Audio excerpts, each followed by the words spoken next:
En septiembre de 2018, 7 de cada 10 asesinatos se cometieron con un arma de fuego.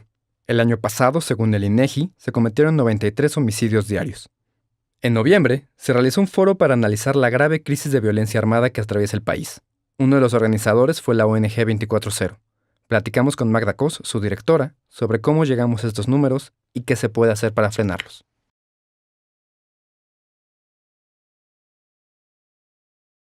Hay muchos tipos y eso es muy relevante que lo preguntes porque la violencia armada es cualquier tipo de violencia que involucre un arma de fuego.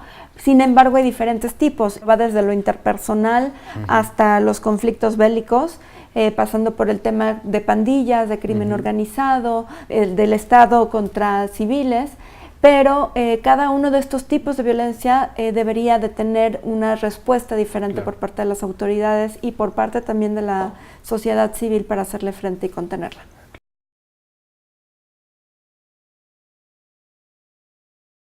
Mira, tenemos situaciones que algunas son muy buenas y otras pues son como se ve en la cantidad de víctimas que tenemos por armas de fuego. Tenemos muchas situaciones que podrían mejorarse y que se tienen que regular. Por ejemplo, tenemos una legislación que es muy restrictiva porque solamente hay una tienda donde se pueden comprar armas de fuego. Sin embargo, vemos que hay muchas deficiencias en la aplicación de esta ley y que muchos mexicanos y mexicanas no saben a dónde recurrir para adquirir un arma. Entonces muchas veces prefieren armarse ilegalmente, ir al mercado negro y entonces, bueno, esto hace que ya haya entre ciudadanos que no tienen ningún vínculo con la delincuencia, de todas maneras haya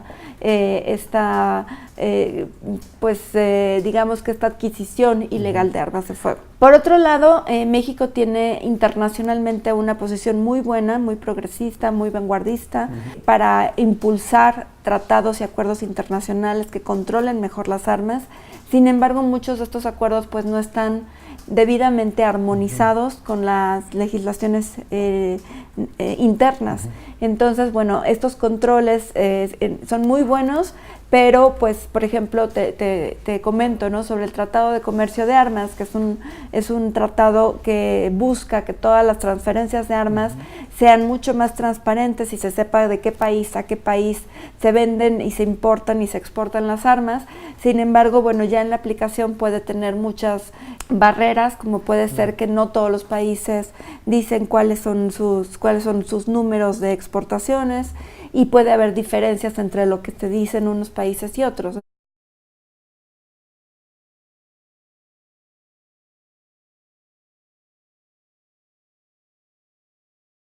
Algo que es indispensable es cambiar la cultura y desmitificar que un arma te da seguridad.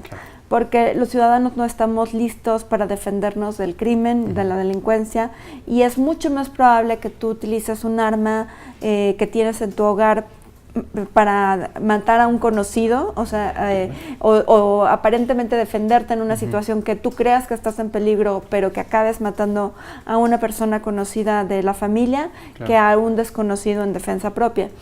Esto por un lado. No se ha medido en México, como dices, en Estados Unidos hay mucho más una tradición de hacer estudios y de hacer diagnósticos que necesitamos que se hagan también en México. Y lo que arrojan estos estudios es que pues se incrementan las posibilidades de suicidio, sobre todo en hombres adolescentes, se incrementan la probabilidad de accidentes. Y un dato que me parece muy relevante es que cuando hay un caso previo de violencia intrafamiliar, si hay un arma en el hogar, las mujeres tienen 500 veces más probabilidades de morir a manos de sus parejas con un arma de fuego. Creo que los riesgos de tener un arma de fuego tienen que hacerse más evidentes para que las personas también se lo piensen 2 veces antes de tener un arma. Claro. Y por otro lado, en este tema de lo que señalas de los justicieros, muchas veces también ellos ponen en peligro a la misma comunidad que aparentemente están defendiendo, y por otra parte, bueno, es totalmente ilegal hacer justicia por tu propia mano. Claro. Pero creo que también tanto las autoridades como los medios de comunicación han contribuido a normalizar el uso de las armas, porque lo vemos en redes sociales, se justifica, se aplaude incluso, ¿no? Que personas muy valientes, que se enfrentaron a los delincuentes, que se enfrentaron a los criminales. Sin embargo, bueno, pues generalmente es a costa de su vida y generalmente también tiene una consecuencia, porque esto pues no sigue un debido proceso, posiblemente ponen en mayor riesgo también a personas que pues solamente estaban en el transporte público o que estaban en el mismo espacio y que eran también víctimas de la delincuencia, ¿no? Entonces no necesariamente esto va a provocar el que haya personas buenas, digamos, armadas, no va a provocar que haya más seguridad.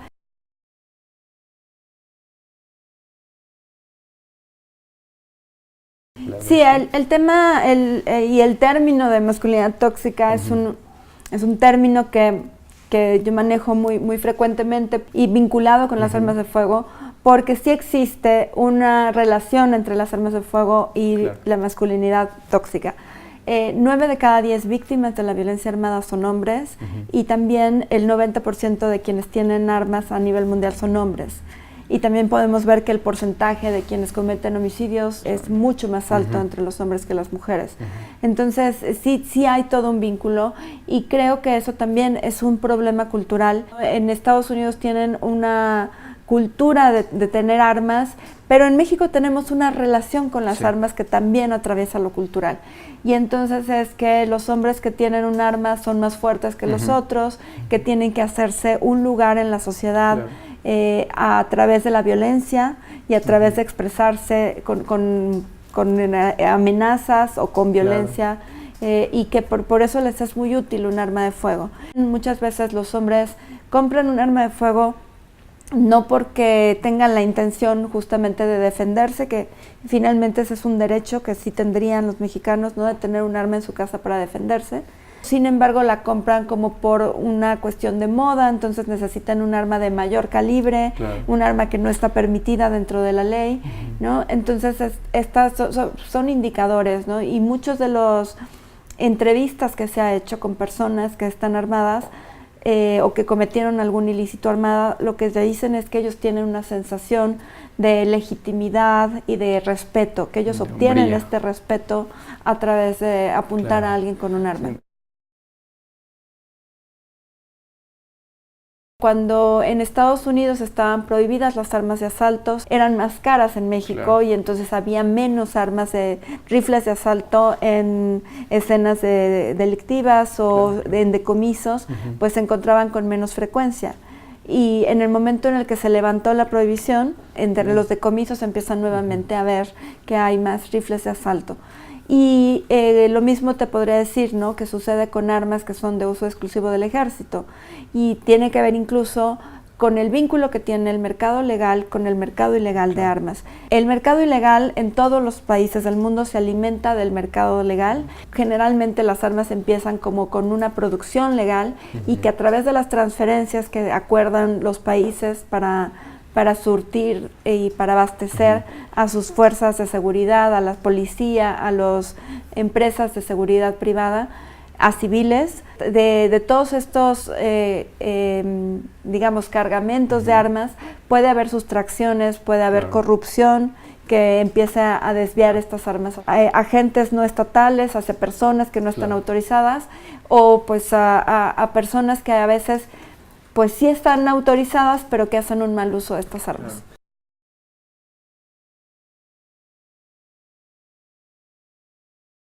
Sí, pues justamente en este foro que está organizado conjuntamente por 24/0 con la Procuraduría General de la República y con el Instituto de Investigaciones Jurídicas de la UNAM y con la Embajada de Australia, nos pareció muy importante rescatar el ejemplo de Australia como un referente mundial Ellos tuvieron una matanza en Tanzania en los 80s, y a partir de ahí lo que ellos empezaron a hacer fue cambiaron la legislación, hicieron campañas de amnistía para quienes tuvieran armas, recogieron armas, hicieron muchísimas campañas de educación sobre los riesgos de tener un arma. Han transformado toda su realidad a tener una tasa de mortalidad por armas de fuego de las más bajas, y toda una cultura, ¿no?, hacia las armas distinta. Entonces creemos que es posible, las circunstancias son muy diferentes, pero también vienen expertos de América Latina, nos cuentan casos en Colombia, en Argentina, que son sociedades más parecidas a la mexicana y también circunstancias más similares a lo que nosotros tenemos, y nos cuentan a veces acciones muy sencillas, ¿no? Va a estar aquí, por ejemplo, César López, que es un músico colombiano que transformó un AK-47 en una guitarra, y con esa toca y hace interpretaciones musicales, ¿no? Conciertos, con el fin de que muchas personas vean que algo que se creó para matar se puede transformar en algo positivo, ¿no? y que conecta otra vez a las comunidades. Algunos ejemplos tienen mucho más que ver, por ejemplo, con las legislaciones, ¿no? La legislación de Bolivia se creó recientemente, es mucho más nueva que las legislaciones de otros países, entonces contempla pues ya algunas cosas que no están contempladas en legislaciones anteriores, ¿no?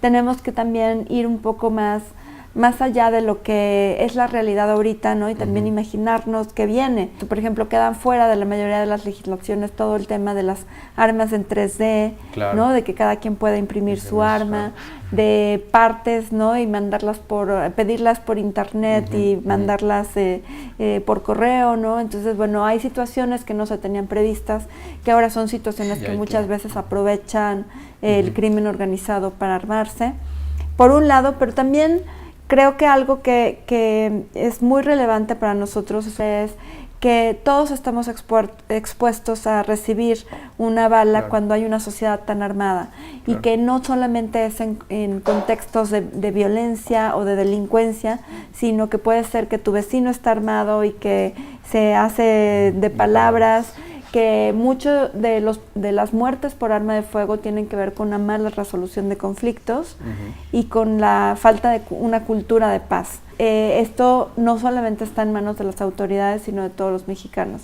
Hay muchos aspectos que se han abarcado en este foro y en estos 2 días de charla con académicos, con expertos, con sociedad civil, que tienen que ver a lo mejor con la actuación de las autoridades, sobre la que los ciudadanos podemos crear presión, pero también mucho tiene que ver con lo que hace cada persona por cambiar su realidad, y que más personas sepan de los riesgos que es tener un arma en casa.